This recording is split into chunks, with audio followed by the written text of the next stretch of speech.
Hello, good morning, praise Lord. இன்றைக்கும் இந்த புதிய நாளில் உங்களை பார்க்க ரொம்ப சந்தோஷம். மகிழ்ச்சி நிறைந்த சந்தோஷம் நிறைந்த ஆளை ஆண்டவர் கொடுத்திருக்கிறார். அதுக்கு அவருக்கு நன்றி செலுத்துவோம்.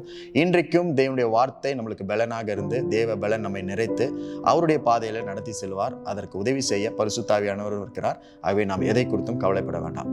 எபேசியர் 1 22, 23 வசனங்கள் இப்படி படிக்கிறோம். எல்லாவற்றையும் அவருடைய பாதங்களுக்கு கீழ்ப்படுத்தி எல்லாவற்றாலும் நிரப்புகிறவருடைய நிறைவாகிய சரீரமான சபைக்கு அவரை எல்லாவற்றுக்கும் மேலான தலையாக தந்தருளினார். ஒவ்வொரு நாளும் நம்முடைய வாழ்வின் நோக்கம் என்ன என்பதை நாம் ஞாபகப்படுத்தி கொண்டே இருக்கணும். We have to remind ourselves about the purpose of our lives. கிறிஸ்தவன் என்றால் என்ன? தேவனோடு இணைக்கப்பட்டவன் தான் கிறிஸ்தவன். சபை என்றால் என்ன? இயேசுவினுடைய சரீரம் தான் சபை. நாம் கூடி வருகிற கட்டிடம் ஒரு சபை, அது உண்மைதான். ஆனால் சபை என்பது பல இடங்கள்ல இருக்கிறது. சில நேரத்தில் சிறைச்சாலையில சபை இருக்கும், சில நேரத்தில் கல்லூரிகளில் சபை இருக்கும், கிராமங்கள்ல இருக்கும், நம்ம வீடுகளில் சபை இருக்கும். நம்ம எங்க இருக்கிறோமோ அதுதான் சபை. அப்ப இந்த சபை தான் கிறிஸ்துவினுடைய சரீரமாக இருக்கிறது, இயேசுவினுடைய சரீரமாக இருக்கிறது. இந்த வசனத்துல படிக்கிறோம், எல்லாவற்றையும் தம்முடைய பாதங்களுக்கு கீழ்ப்படுத்துவார் தேவன் அப்படின்னு சொல்லப்பட்டிருக்கு. கிறிஸ்துவினுடைய சரீரமாக தான் சபை இருக்கு அப்படின்னா, அப்ப சபைதான் அந்த பாதம். அந்த பாதங்களுக்கு கீழே தேவன் எல்லா பிரச்சனைகளையும் எல்லா சூழ்நிலையிலும் கொண்டு வருவார் அப்படின்னு இங்க சொல்லப்பட்டிருக்கு. அப்போ நீங்களும் நானும் இயேசுவினுடைய சரீரத்தோடு இணைக்கப்பட்டிருந்தால்தான் நம்முடைய பாதங்களுக்கு கீழே, சபையின் பாதங்களுக்கு கீழே நம்முடைய பிரச்சனைகள், பலவீனங்கள், தோல்விகள் எல்லாத்தையும் கொண்டு வருவார்.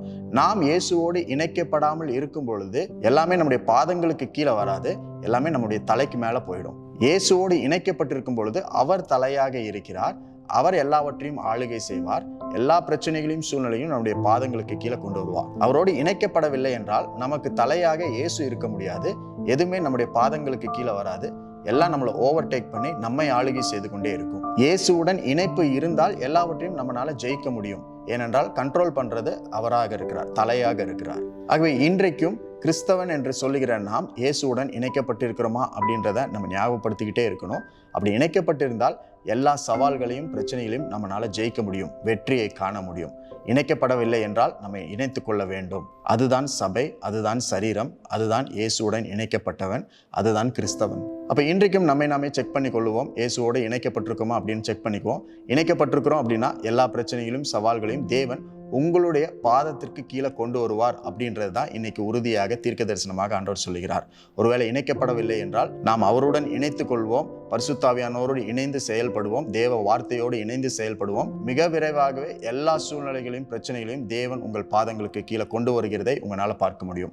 இன்றைக்கும் அப்படிப்பட்ட ஒரு வெற்றியினால தான் ஆண்டவர் கொடுத்திருக்கிறார். அவர் தலையாக இருக்கிறார், நம் சரீரமாக இருக்கிறோம். இந்த சரீரத்திற்கு கீழே எல்லாவற்றையும் கொண்டு வர போகிறார். அதை இன்னைக்கு எக்ஸ்பீரியன்ஸ் பண்ணுவதற்கு ஒரு புதிய நாளை ஆண்டவர் கொடுத்திருக்கிறார். இந்த நாளுக்காய் ஆண்டவருக்கு நன்றி செலுத்துங்க.